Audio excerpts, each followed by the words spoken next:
Hey everyone, hope you're having a wonderful day. I'm going to continue the series that I've kind of been starting with some of the other species that I keep. Today we're going to be talking about the Dumerils boa.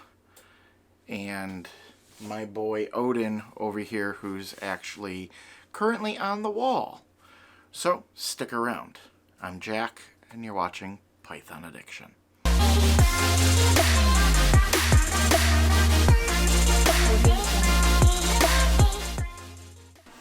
Hey everyone, thanks for joining me today.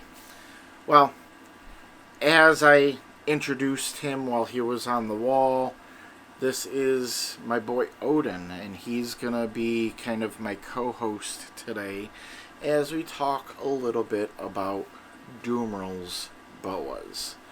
Now, Dumerils boas are not like the normal BCCs and BCIs that are very common in the pet industry. These guys are actually a ground boa from Madagascar, from the southern regions of that country.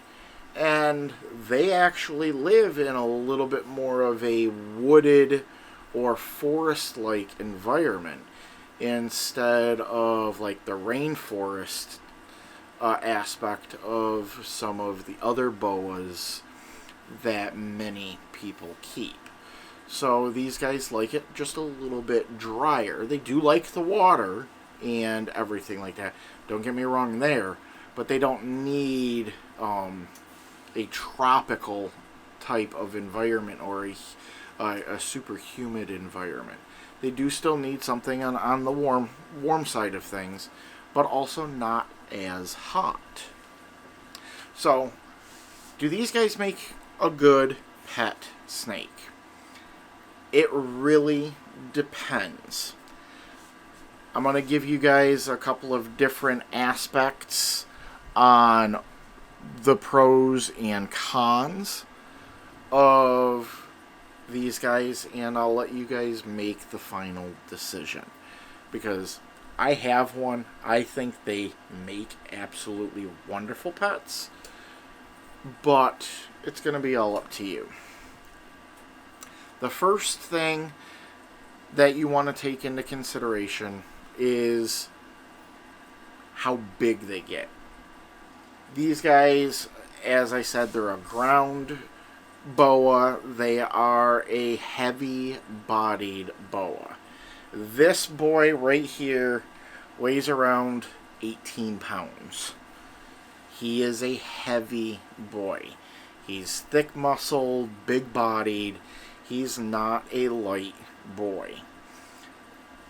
Females can get the same weight or even heavier. They can get to over 20 pounds without even thinking about it, and especially so if they are a breeder when it comes to the weight. So you want to take that into consideration, that you're going to need a decent sized enclosure to keep these guys.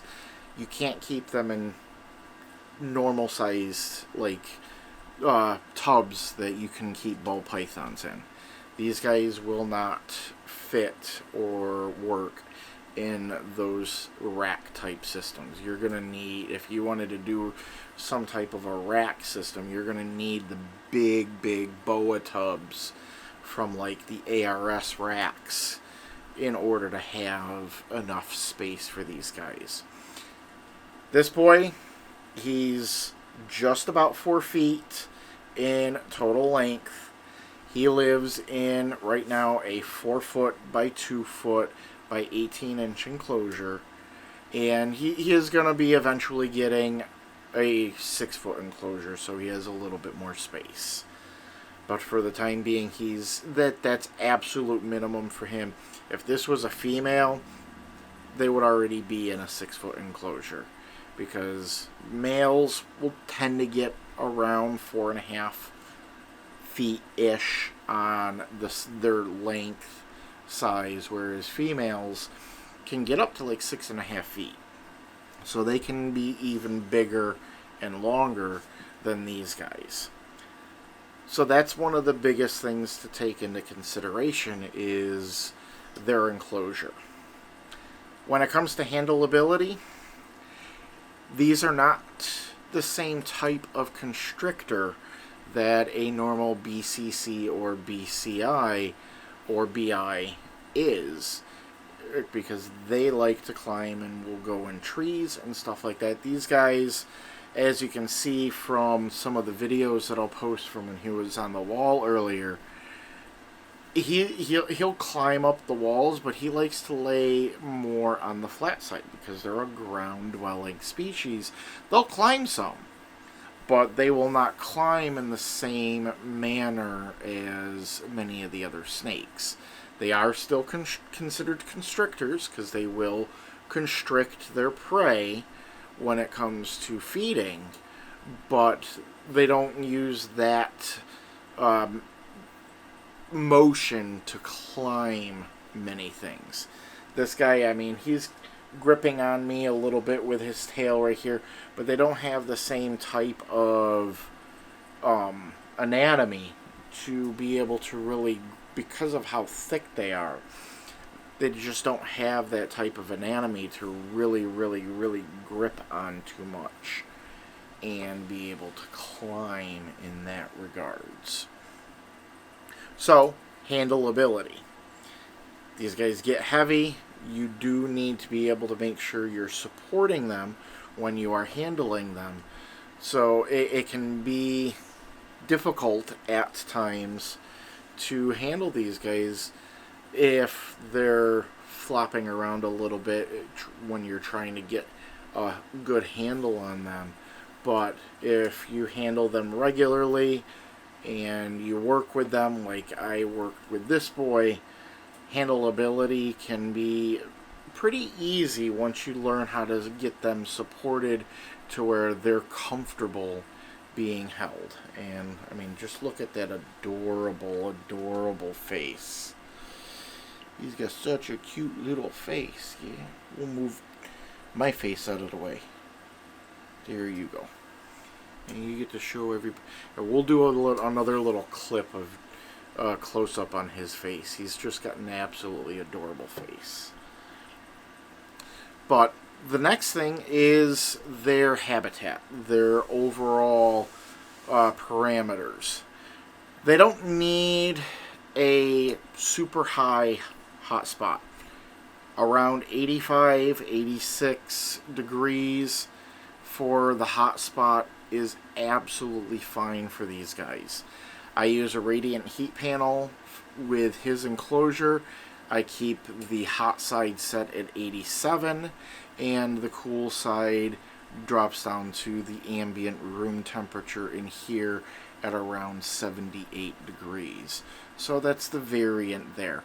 Think of forest, overcast with the trees and everything like that when it comes to their environment. So that means humidity-wise, you don't need to worry so much about keeping things like damp or super humid.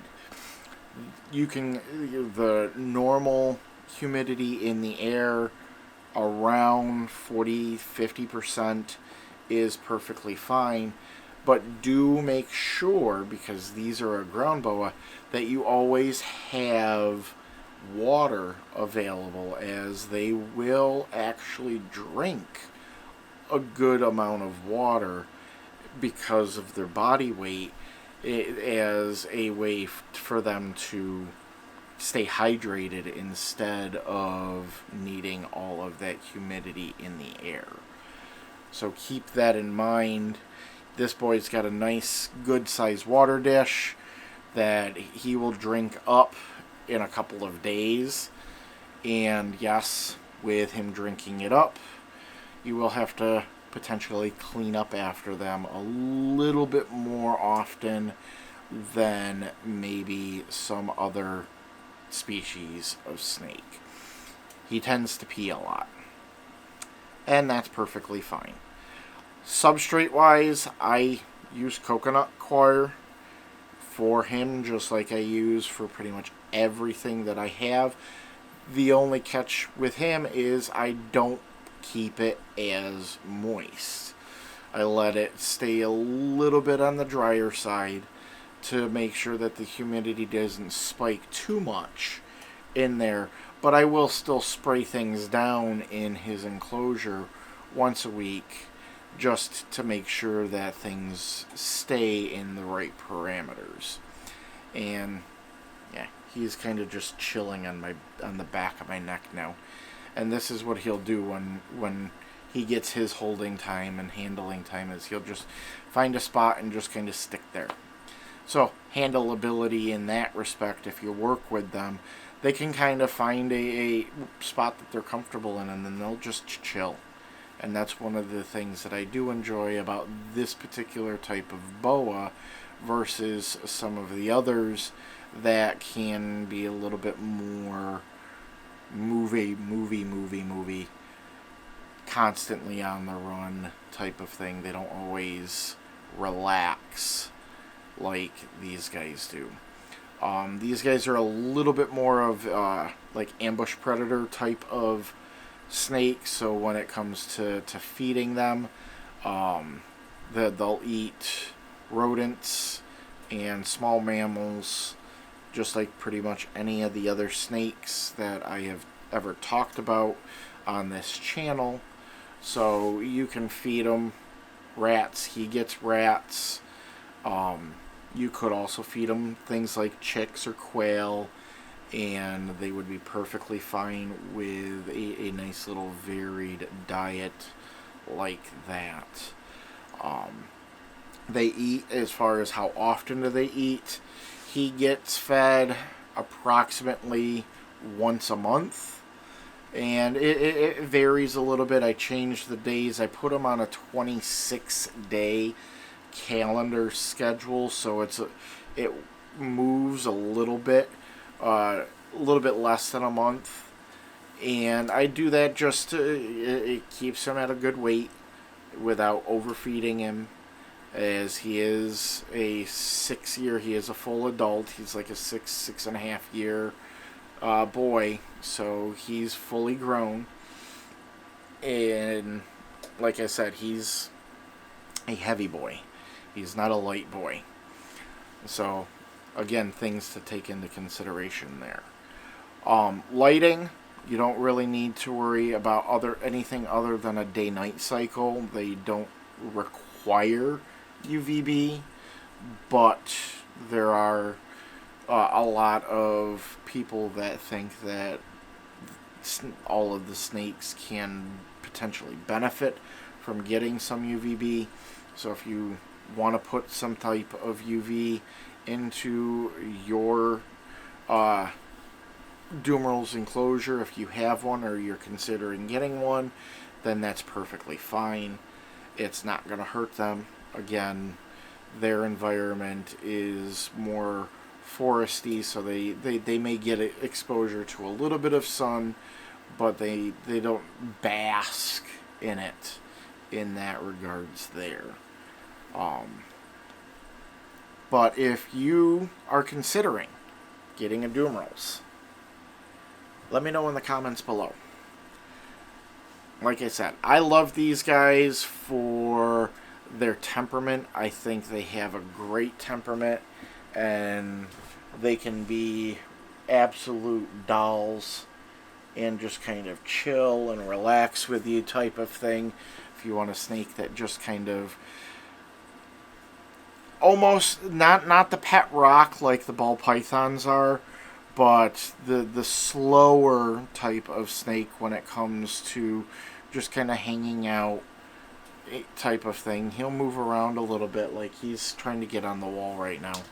If you can see, he wants to climb again, so I'm gonna let him kind of mosey on over to the wall. He enjoys it a lot. He enjoys the little extra activity on that side. This wall has been such a benefit for a lot of my snakes, to being able to give them some really unique and fun enrichment So it was something that I really enjoyed building, and I'm glad that a lot of my animals get use out of it when I have them out and about. And it gives me a nice place. Say when I'm cleaning his enclosure out, I can put him on the wall, he'll find a spot to just sit, and he'll just stay there. And he'll kind of watch me while I'm cleaning his enclosure out. After I'm all done, I can put him back into his enclosure, and he's as happy as can be. So, but if you like today's video, please do hit that thumbs up button, as that lets me know that you like this type of stuff. I figured I would continue trying to do a little bit more exposing some of the different animals that I keep, and doing a little bit more of a one-on-one with the different species. I know in the past I've done a couple of videos just showing you what I have, but this time I wanted to kind of take the time and tell you a little bit more about each of these guys, or their species specifically. And lastly, if you guys have made it this far into the video, and if you haven't done so already, please do consider subscribing to the channel. And while you're at it, clicking that notification icon, as that'll let you know when I do new videos. Otherwise, I'll see you guys next time. I'm Jack. This is my boy Odin. I love you all. You've been watching Python Addiction.